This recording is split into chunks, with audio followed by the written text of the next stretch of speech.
Hello, my name is Mark Aldrich. I'm the Executive Director of the Clark Forum for Contemporary Issues at Dickinson College, and this is Poetry 2+1. Our guest today is Erin Lowe, a student at Dickinson College. Erin is a sophomore and is also a student project manager here at the Clark Forum.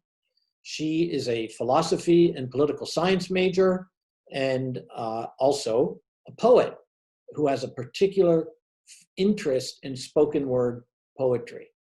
In fact, Erin started her public performances of spoken word in 2018 when she had the honor of opening for poet Sarah Kay in a benefit event for the Child Protection Center in Kansas City, Missouri. Here at Dickinson, Erin is a highly regarded member of the Exiled Poetry Society, and she is also currently working on her first poetry collection. Erin, thank you so much for joining us. Thank you so much for having me. I'm so excited to be a part of this project. Well, it's a pleasure and an honor to have you start us off on this project, Poetry 2+1. Thank you. So Today, we hear some of your poetry. yes.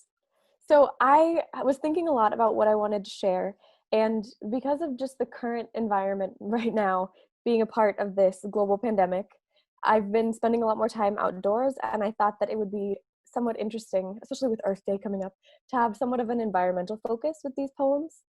So the first poem I wrote is entitled 2020 for the time being. It may be a working title, but I actually wrote it in 2019. And funnily enough, it seems increasingly relevant. So this is that poem. One of these days, it won't stop raining. The fight will be done. We didn't win. Well, no one won. We watched the waters rise until all we could see was black and red, the burnished head of a warning realized in all its darkness.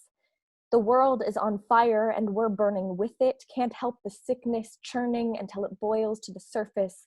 She's been trying to tell us, dig the pitch for a better world, feeding us with mouthfuls of cold, breathing bitter cake, jamming steak into subconscious to trigger our stake in Earth's posterity, the well-being of the brains that follow hedonism mindlessly until the ground shakes, and the fires burn every home. Check the time zone.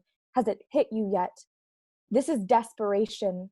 The rocks are vibrating. Don't get distracted by racism's ugly murmur. It's moved below ground, a constant sound to lull us to sleep until we drown in the dirt. Maybe she's becoming human, eager to consume the creatures that inhabit her body, domesticate us, grind our bones to dust, trust that her deaths indicate a necessary step toward her survival. We are the childhood dog that went rabid. The solution is sanity or the euphoria accompanied by euthanasia's relief. Tomorrow she will breathe again.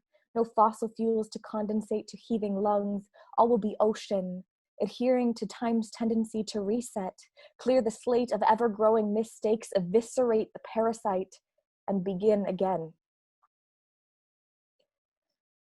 So my second poem is a poem by a different poet, Helen Maria Williams, and it is from the 1800s, but it is called Sonnet to Hope.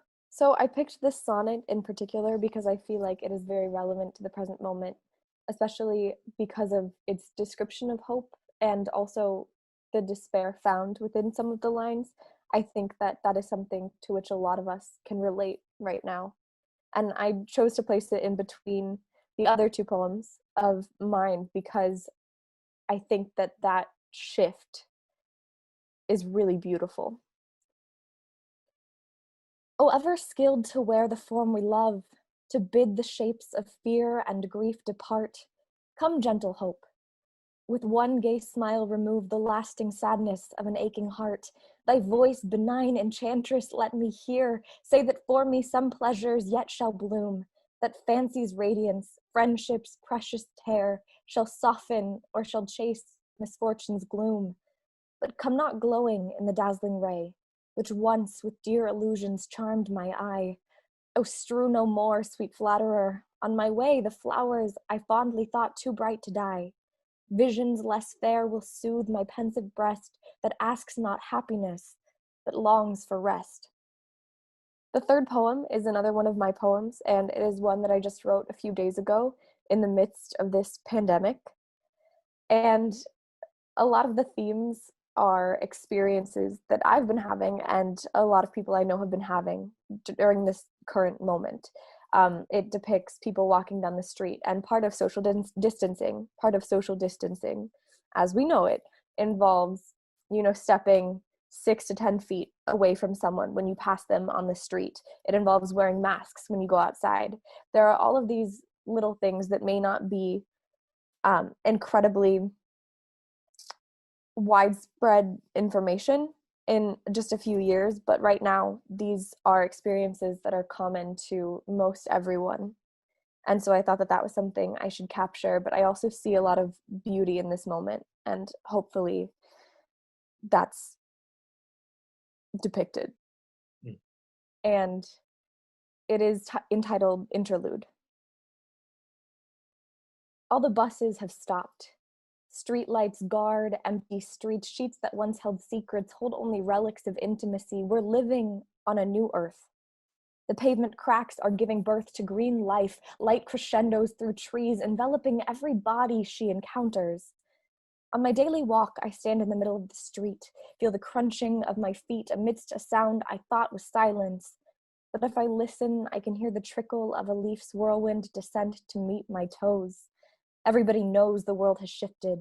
Silence erupts from alleyways and closed doors. A child just learned to read. A father and a daughter planting iris seeds in the light of summer's overture. My neighbor's family visited for the first time. She's been alone in that house for so long the white of her walls has started to give way to a symphony of color, peeling back the numbness to reveal a crosshatch of glory. I catch siblings running hand in hand while their mother waltzes silently behind them. We all do a sort of dance when we see one another.